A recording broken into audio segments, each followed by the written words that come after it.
நன்றிக்குரிய இறைமக்களே, தவக்காலத்துடைய இரண்டாவது வாரமாகிய இன்று நாம் அனைவரும் ஒன்று சேர்ந்து இன்றைய நாளிலே தவக்கால தியானத்திலே பங்கேற்க வந்திருக்கிறோம்.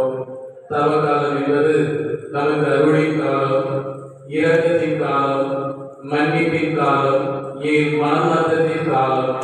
மீட்பு பெறுவதற்கு இதுவே நமக்கு தகுந்த காலம் என்று நாம் விவிலியத்தில் அறிந்திருப்பதை போல ஆண்டவர் கொடுத்த அற்புதமான இந்த இனிய நாளில் நாம் அனைவரும் சேர்ந்து நாம் கடந்து வந்த பாதையையும் நாம் வாழ்ந்த வாழ்க்கையையும் திரும்பி பார்த்து ஆண்டவருக்குள் இருப்பதற்காக ஆண்டவருடைய அன்பு பிள்ளைகளாக மாறுவதற்கு இந்த நாள் நமக்கு தகுந்த நாள்.